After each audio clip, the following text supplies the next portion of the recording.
Ladies and gentlemen, welcome to the channel World of Wrestling. Here today to discuss about AEW Dynamite, February 9th, 2022. We had two surprises that have never been on the AEW Dynamite show ever. One was Keith Lee. The other was Jay White in a backstage brawl that took place. And Jay White was able to assist the Young Bucks and Adam Cole in this brawl with Trent Beretta and Rocky Romero. I'm not. Don't get me wrong. I enjoy Keith Lee's wrestling ability. His wrestling tonight, he seemed like he was a bit out of shape. He put on a little bit more pounds than what he had in NXT and WWE. He looked very out of shape. He also looked exhausted near the end of this match. He was moving around very sluggishly. So I really believe that this is just rust, really, is all it really is. It's nothing major. But I think that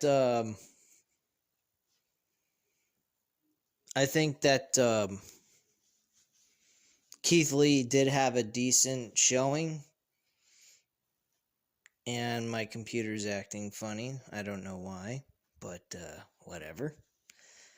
But bottom line, I think that this show is actually really good. The main event for the World Championship was excellent. I mean, Hangman Page and Lance Archer just tore the house down in that match. That was really a fun, entertaining match. Jon Moxley and CM Punk tag teamed in the middle portion of the show against fucking whatchamacallit, FTR. This match was to determine whether or not CM Punk would be able to get a rematch with MJF.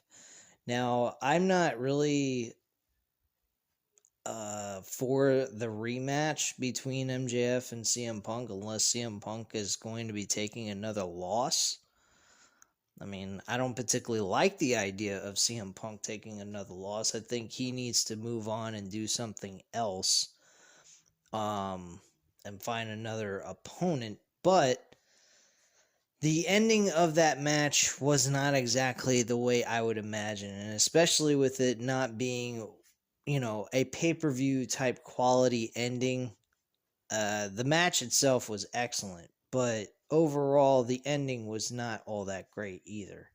I was not impressed with that match at all.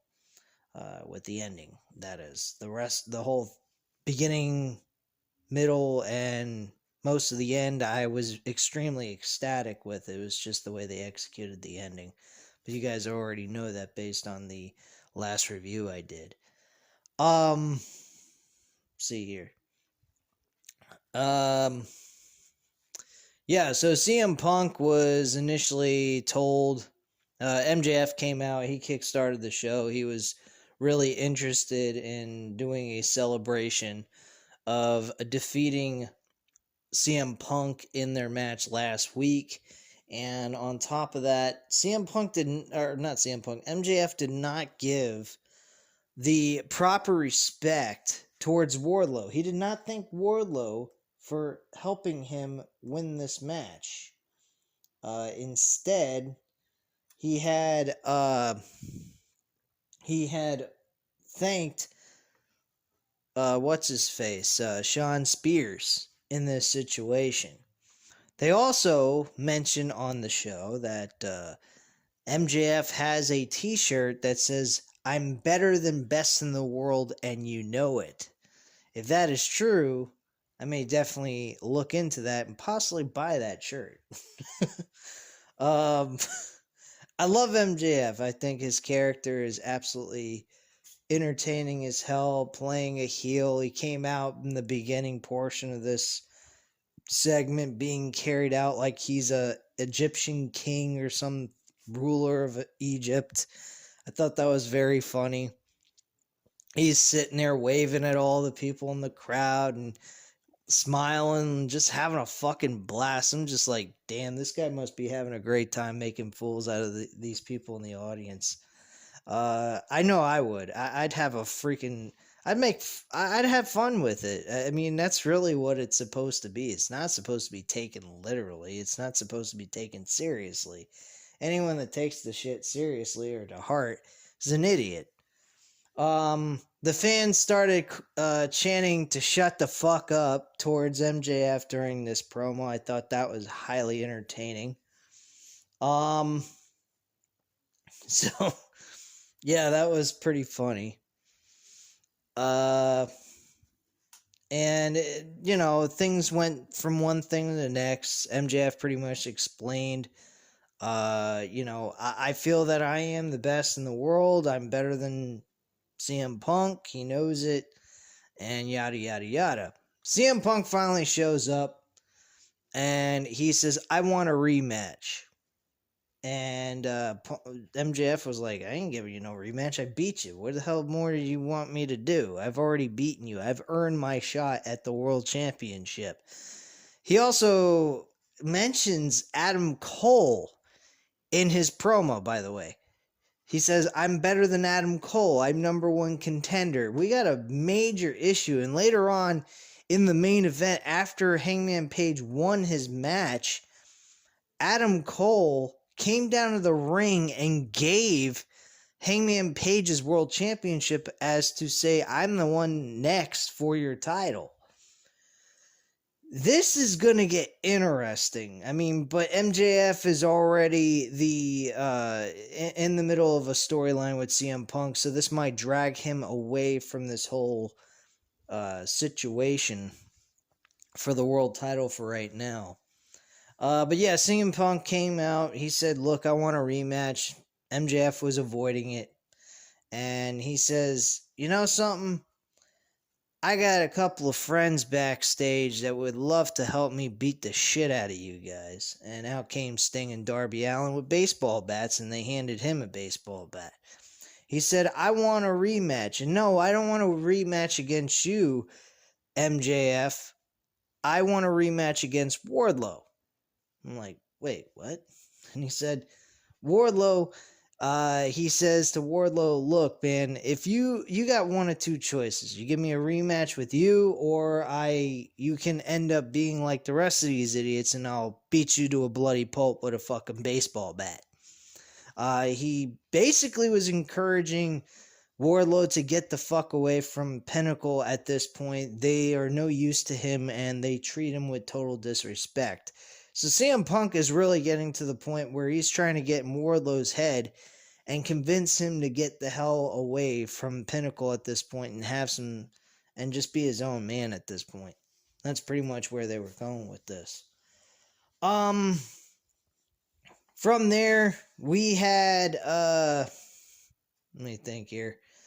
You know, FTR was willing to do the match with CM Punk. CM Punk was told, hey, look, if you want to do a tag team match to get a shot at MJF, we're more than happy to do that with you.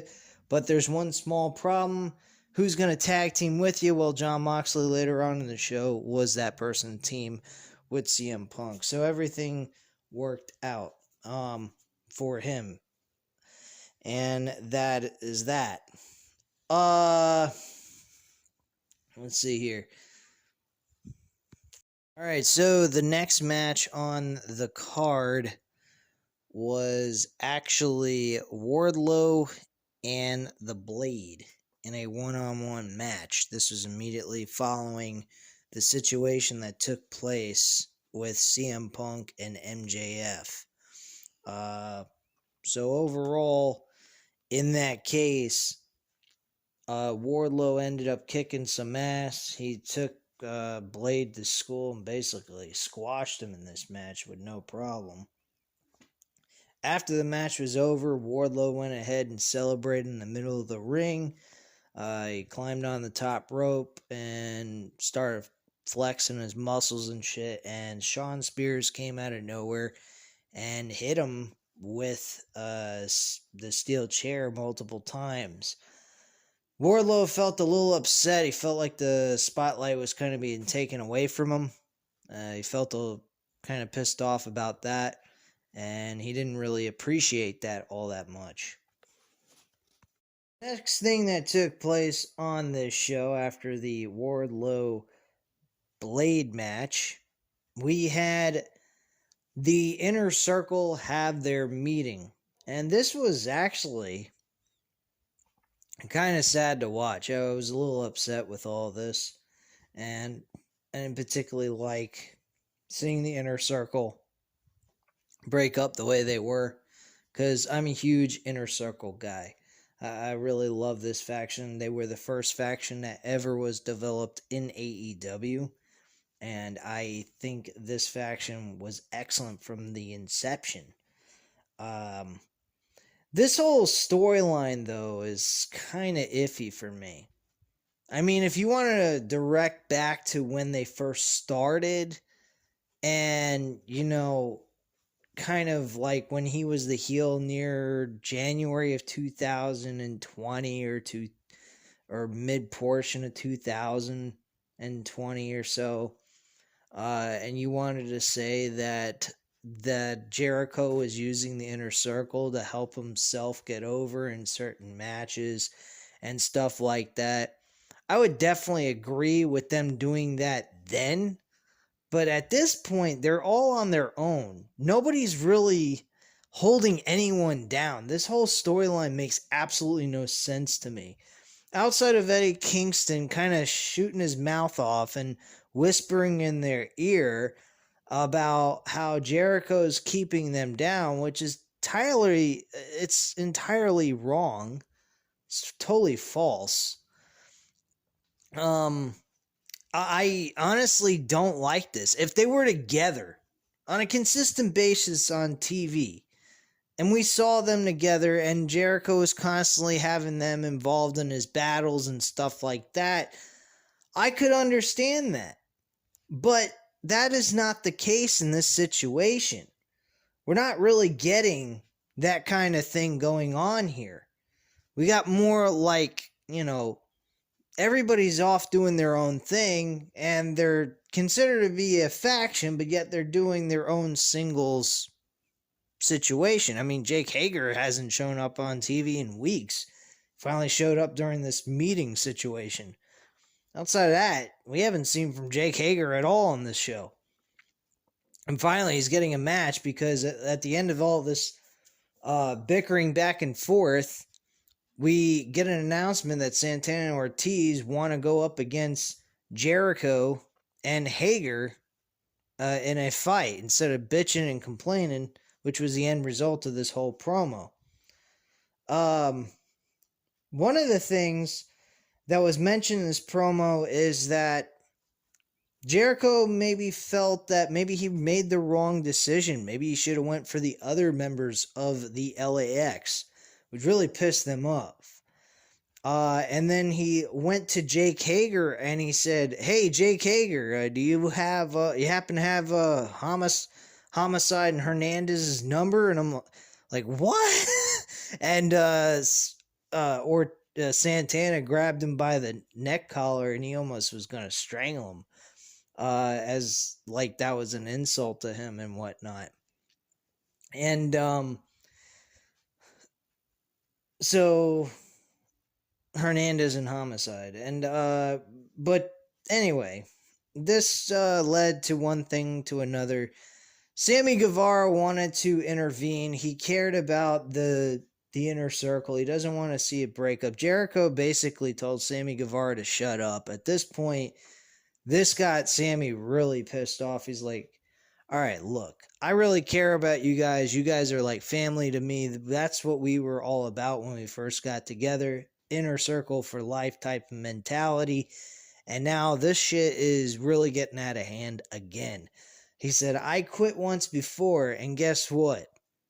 I can always take this vest off and walk away again until you guys can figure this shit out. I'm done." So Sammy Guevara is kind of like on the fence. He really doesn't give shit one way or another what happens to the Inner Circle. And to be quite frank with you, he's the one that should be the most pissed off, because out of everybody in that group, he seems to be the only one really representing the Inner Circle. He's there every fucking week busting his ass. Jericho's backstage blabbering about bullshit. And he's got a thing with Eddie Kingston, which now Eddie Kingston hasn't been on TV since he instigated that fucking idea in Santana and Ortiz's head. So Eddie Kingston's a fucking instigator in this whole situation based on the storyline that they're doing here. And it really sucks. Not that it sucks based on storyline, but it sucks that Eddie Kingston's doing this kind of shit and getting their fucking head. But Ortiz and Santana really stated something that he never mentioned. He said, I've been feeling kind of not having good feelings towards you as of the last year or so, I think is what he said. And he said, I just don't have the interest in working with you anymore. That's pretty much what he got out of this, what he said. That blew me away as well. I was like, what? He said, the only reason why I stayed was because of the fans. The fans kept me and Ortiz, wanting to keep going. They're the ones that kept us going in this group. So at the end of all this led to the situation that Santana and Ortiz would go tag teaming together against Jake Hager and Chris Jericho, which Ortiz is the one who offered this idea that these two teams would wrestle each other in a tag team match next week. So that's what we're getting. Jake Hager finally in a match. Jericho's going to be in a match. And we get to see Santana Ortiz get their opportunity to shine. And more than likely, they're going to win this match. They also came out in their own entrance, by the way, with Pride and Powerful when they first came into AEW in 2019. So that was kind of interesting as well. All right, so the next thing that took place was actually Rocky Romero and Trent Beretta backstage being interviewed by Tony Schiavone. But unfortunately, with that being the case, it was a situation where Adam Cole and the Young Bucks, the Elite, attacked him, and then all of a sudden Jay White shows up out of fucking nowhere, and he attacks them as well to give them a little bit more of an advantage over not Santana Ortiz, with Rocky Romero and Trent Beretta. So that was one surprise person that showed up through the forbidden door. The next thing was the match with one wrestler who showed up into AEW in his debut match. That was Keith Lee up against Isaiah Cassidy. Now, during this match, Isaiah Cassidy was kind of falling apart in the middle of this match. He wasn't really doing all that well. Keith Lee was pretty much had the complete advantage over him in this match. And Matt Hardy was getting really frustrated, and he just got eventually pissed off, and he left the match, left the ringside area, went into the crowd, and just walked off and disappeared. And there's been hints by him on his YouTube channel that he's getting tired of this Matt Hardy group that he's got going. He's not very happy with creative when it comes to the booking of this. He's not upset with the company itself. He just doesn't feel like this is getting over. He thinks it's time for a change to get his character over and make him more relevant than he's been right now, which I totally agree with him on that. I think his run with this gimmick is not working out at all. I haven't liked it from the get-go. I think it sucked. He went from being broken Matt Hardy to being fucking Matt Hardy and then being a heel out of nowhere just for no good reason at all. And then he started grouping all these tag teams together, and they've done nothing and haven't benefited from this at all. It's been a complete dumpster fire of a gimmick, which I'm kind of surprised by, especially with him having Isaiah Cassidy and his other tag team partner from Private Party. I'm very surprised by that. But unfortunately, Keith Lee won his match and was victorious. He wasn't looking too good in the cardio. Cardio-wise, he looked very exhausted near the end of this match. By the time he won the match, he was kind of moving around like he was, out of breath. I mean, I'm not putting him in the category of a fucking Goldberg. God help us all if that was the case. But yeah, he looks like he's out of shape right now. I think he's a bit rusty. He's been probably not working out all that much. I mean, he looked like he has gained a lot of weight since the last time we seen him in WWE. At least from the last time I seen him. He didn't look as big as he is now. So I think he needs to get in the gym, start training, lose some weight, about 20 to 25 pounds maybe. Turn that gut of his into a little bit of muscle. I think that would probably help him out. And most importantly, work on his cardio, because his cardio in this match was not as good as he was before in NXT. That's when I last saw him, was in NXT. And NXT, he had cardio to go, man. I mean, his match with Adam Cole in that title for title match on NXT television was superb. And he was really entertaining in that match along with Adam Cole. So, truth of the matter is, I honestly think that he needs to get himself back into shape, because he's not the same Keith Lee he was in NXT. And that's not any shame on him. I just think he needs to get himself back into working shape and get serious about this now that he's in it. So, that's just my opinion. I'm not saying he's a terrible wrestler, and I'm sure he'll turn all this around. It's just my, first impression I got from this wasn't exactly a good one. But, I mean, I got to take in consideration he had no job. He wasn't really involved in anything. Maybe he was trying to avoid COVID, too, because he was having health conditions from complications of COVID. So, with all these variant COVID situations, he probably was a little concerned about that as well, attracting it or getting it, possibly, what have you. So that's probably the reason why he looks the way he looks right now. So hopefully that changes and he improves on his physique, and most importantly, work on his cardio, because like I said, his cardio was not exactly up to par from what I've noticed from him before.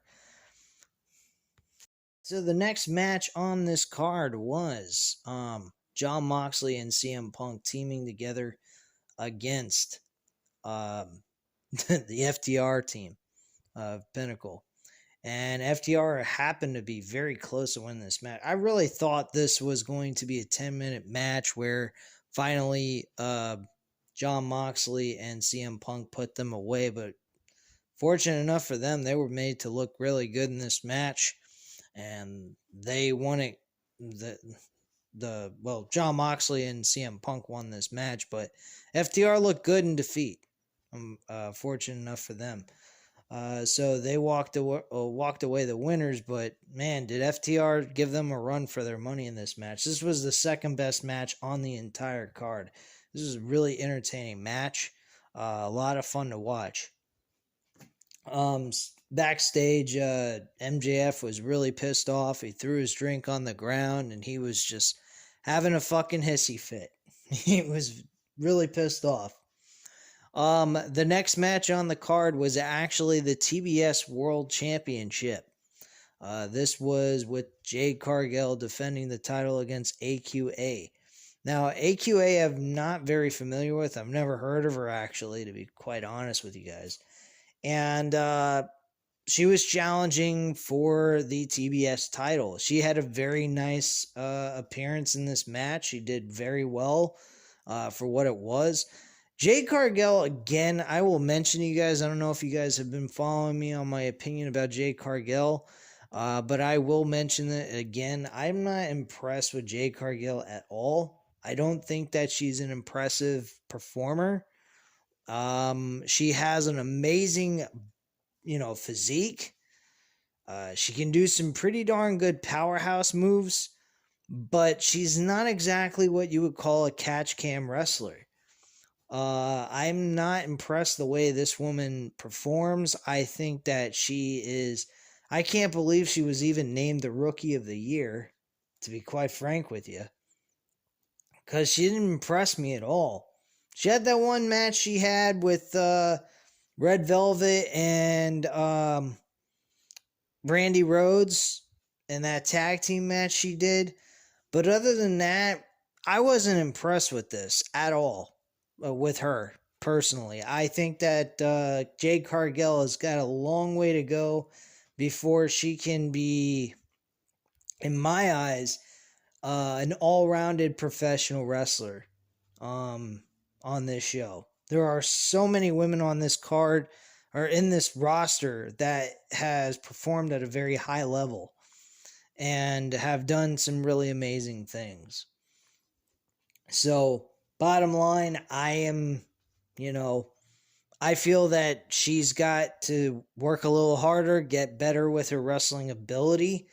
And once she reaches that level and she can do a little bit more in the ring than what she's doing right now, then I'll have a different opinion. Right now, she's beneath China at this point. China is a far better wrestler than she is. But then again, she's a rookie. So, I mean, I'm going to give her time. I'm not, shitting on her or saying throw her to the curb or anything like that. I mean, she's not no Nia Jax, thank God. But she's got a little bit of work ahead of her, man. She really does, before I can even say she's, an all-around decent wrestler in the ring.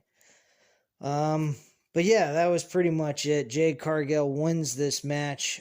She actually did a really nice finishing maneuver. It looked like the Black Hole Slam, like Abyss used to do back in the day in TNA. And then she hit her finishing maneuver and got the 1, 2, 3. So kudos to her on the ending. The ending was very nice by Jade Cargill. I did enjoy that. But the rest of the match, not so much. Then we had Serena Deeb go up against an enhancement talent for a 5-minute match, which went less than that. I don't even think it went 2 minutes. She finished her off with her finishing one-legged crab submission hold, and she instantly tapped out the moment she put in the hold, and that was it.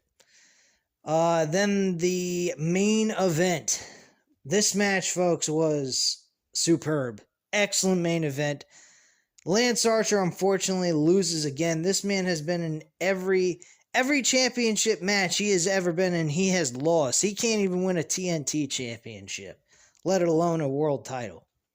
I mean, that's pretty sad. If you can't even just win a TNT championship, you might as well hang it up when it comes to world championships of any kind. I don't want to see Lance Archer in a world championship opportunity until this guy is built up properly where he can at least win a mid-card title. I mean, this guy couldn't even win a mid-card title against Cody Rhodes. This guy has been, he's a great, performer. He gives that intimidation towards his character. He's got that look to him, but the problem with him is he's always finishing last against everyone he faces. He can never win the big one, and he's always put in these situations where he's not believable enough that he's going to win based on the storyline and where he's placed. I mean, he just was randomly thrown in here. Every world championship match has been on a live show. It hasn't been on a pay-per-view or anything like that. And usually in most cases, outside of Kenny Omega, nobody's won the world title on Dynamite. So, I mean, let's get real here.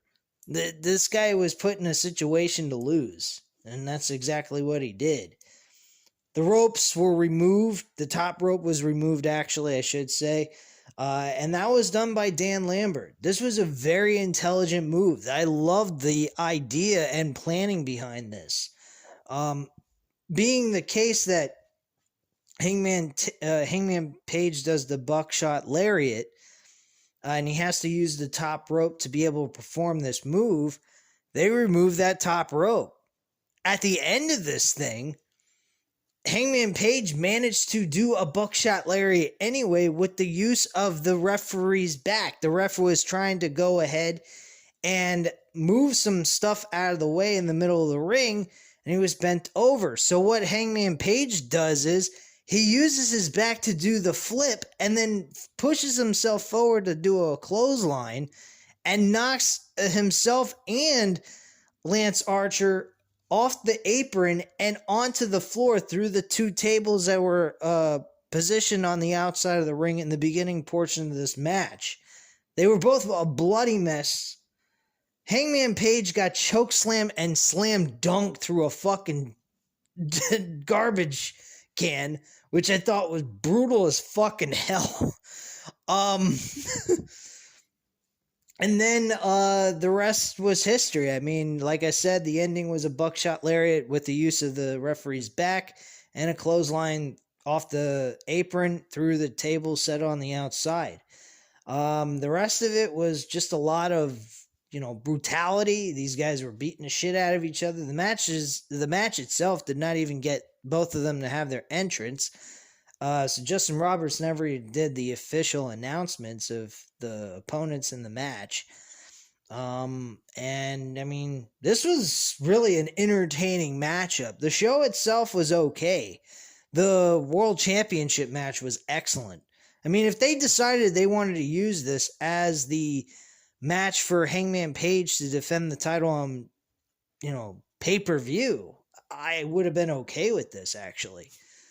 But with the situation with not Hangman Page, but with Lance Archer not being built up enough, where he is a very big time threat to this world title shot that he had, I just wouldn't have taken taken away the opportunity to use it for somebody else. Whether they're going to defeat Hangman Page or not doesn't really matter. It's just the fact that Lance Archer has not been built up like MJF or Adam Cole. So this was the best decision for them to do, at least to throw us a bone for a world championship match that was absolutely excellent. Very enjoyable stuff. Best match on the entire night, actually. Second best was the tag team match with CM Punk and Jon Moxley against FTR. But that's pretty much it, guys. That is the entire show in a nutshell. So at this time, guys, you know what to do. Hit the like button if you like this video.